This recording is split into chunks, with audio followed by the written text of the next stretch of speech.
In 1816, a shipwreck stranded 146 souls aboard a small raft on the open ocean. It became hell on Earth. The raft carried the survivors to the limits of the human experience. Crazed, parched, and starved, they slaughtered each other, ate their dead companions, and murdered the weakest among them.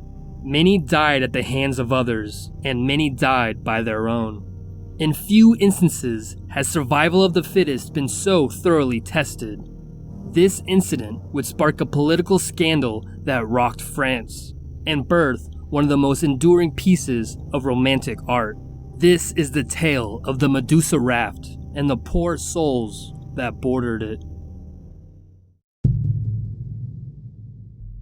Napoleon had just fallen. France was divided. An attempt was made to reverse the French Revolution. Supporters of the monarchy returned to France after 25 years of exile and took control. Napoleonic sympathizers were kicked out of government. These positions were filled with men who remained loyal to the monarchy. One of these men was Hugh de Roy de Chamareix. Even though he had not sailed in over 20 years and had never actually commanded a ship, he was rewarded for his loyalty. He was named captain of the Medusa. In 1816, the Medusa left the port of Rochefort and headed to the port of Saint Louis in Senegal. They had set sail too late into the year, and their navigation maps were outdated. The government knew this and told them to sail with caution. The Medusa was overcrowded with over 400 passengers. Empty space on the deck was used to make makeshift beds and cabins. The ship was strife with political disharmony. The captain was immediately seen as incompetent because they all knew he was handed this position without merit. This ship was a microcosm of France, a place divided. Colonel Julien Désiré Schmaltz was to be appointed the French governor of Senegal and was aboard the Medusa. Schmaltz wanted to get to Senegal as quickly as possible. Usually, they would sail further out to sea to avoid the many sandbars and reefs. Schmaltz wanted to stay close to the shore. That would be the fastest and most direct route. De Chamareix agreed. Following the coastline, how could they possibly get lost? An inexplicable decision was to have a passenger, not a crew member, but a passenger help with navigation. This man, Richefort, was a philosopher who had no experience navigating ships. As they approached Africa, their route became treacherous. Richefort mistook where they were and steered them 100 miles off course. They continued though, both Richefort and Captain de Chamareix ignoring all the signs. Rumors began to spread. Whispers of mutiny became louder. A suspicious lieutenant started to take measurements and revealed they were in very shallow water. He notified the captain, who ordered the ship to be moved into the wind. But it was too late. The Medusa ran aground 31 miles from the coast. The captain refused to throw the 14 cannons overboard. The ship sank further into the sandbank. Water began to enter the hull of the ship. Engineers worked diligently to patch it. There were not enough longboats to carry all of the passengers to the shore. But being only 30 miles from the coast, they could make several trips and ferry everyone. In the meantime, the crew built a raft, 66 feet long and 23 feet wide. The raft was made of material from the Medusa. It was meant only as a last precaution, only if they were desperate.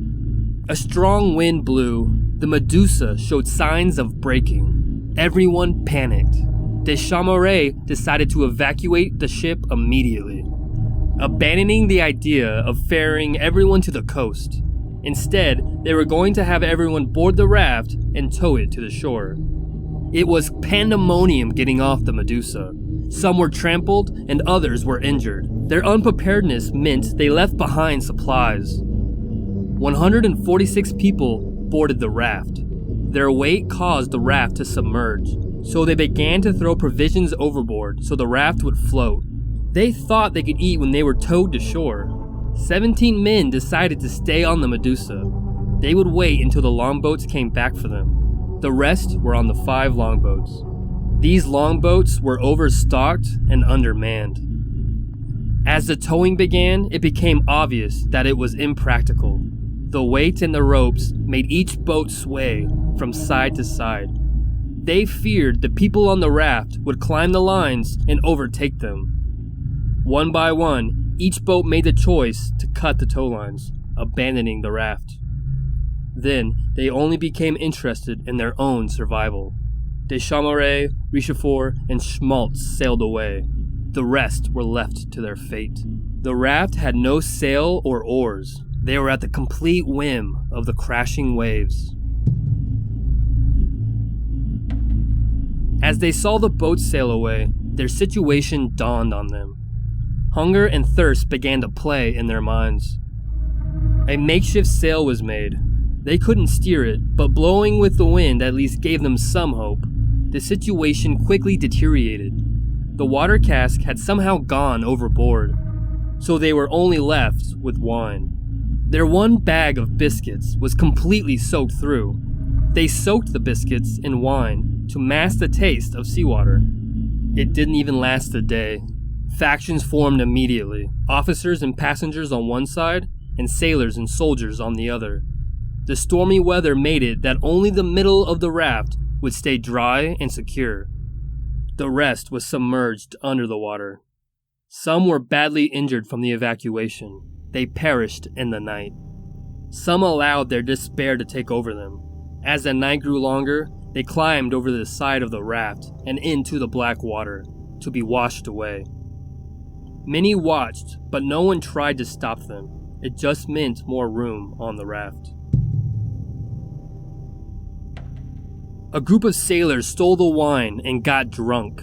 Their rage built within them, angry at the men who doomed them and sailed away, angry at their lot. In their drunken rage, they made plans to destroy the raft.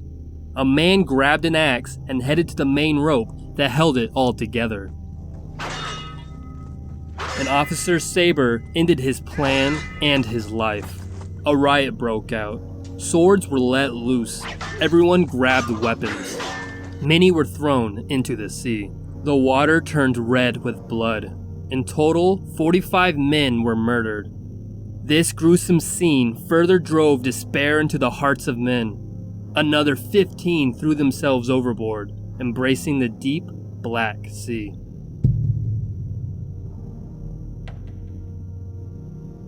With only wine to drink, all of the occupants of the raft were in a drunken haze.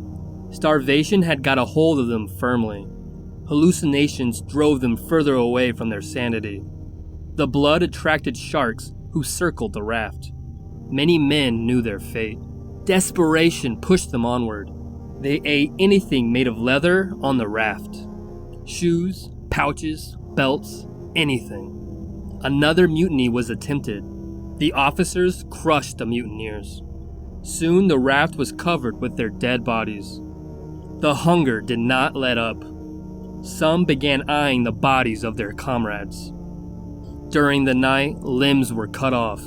They bit into the flesh, eating it raw. Strips were cut off and hung to dry. Most did not partake in this, but still said nothing. They continued to drink the wine and eat what they could. The days began to run into each other. The sun baked them, and crystals from the salt water began to form on their skin, gashing abrasively with each movement. 2 soldiers attempted to steal the rest of the wine. They were apprehended and immediately thrown into the sea. The strongest of the survivors held a meeting. They knew how valuable the wine was. That was their salvation. But it would not last long among so many. They had to make a choice. 4 men walked among the rest of the survivors. These men looked at their injuries and the strength they had left. Then, these men would cast their judgment. If deemed weak, they were thrown overboard and battered away from the raft. They drowned. The men justified their actions by blaming those who had left them there, Deschamps and Schmaltz. They were not coming back for them. These men had no other choice.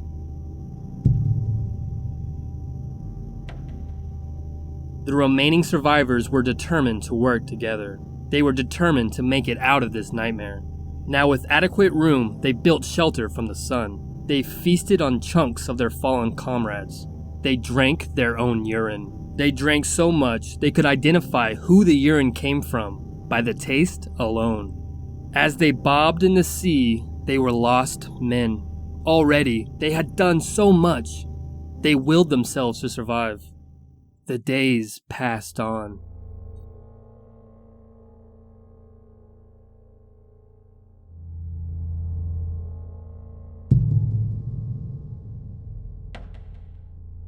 Then, finally, the men saw a ship. They were saved. It must have been quite a sight. 15 drunk, horribly sunburned men aboard a hardly afloat raft. Human meat hanging in the air around them. They had drifted 90 nautical miles south of the wreckage of the Medusa. A further 5 more would perish on the way to port. Only 10 out of the original 146 would make it home. Governor Schmaltz and Captain de Chamaret's trip were very different. They left the Medusa on their boats, feasted on luxury provisions, were promptly found by another ship, and sailed the rest of the way in comfort. No importance was ever put on finding the raft. It just was not a priority for these 2 men. Captain de Chamaret eventually decided that the gold that was left aboard the ship was salvageable. They attempted to rescue the gold 54 days after the Medusa ran aground.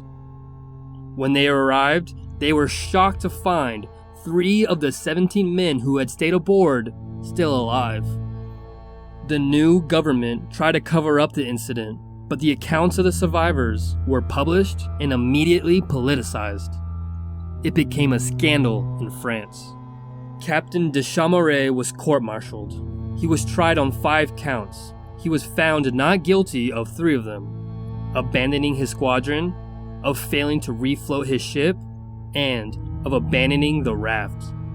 However, he was found guilty of incompetent and complacent navigation and of abandoning the Medusa before all of her passengers had been taken off.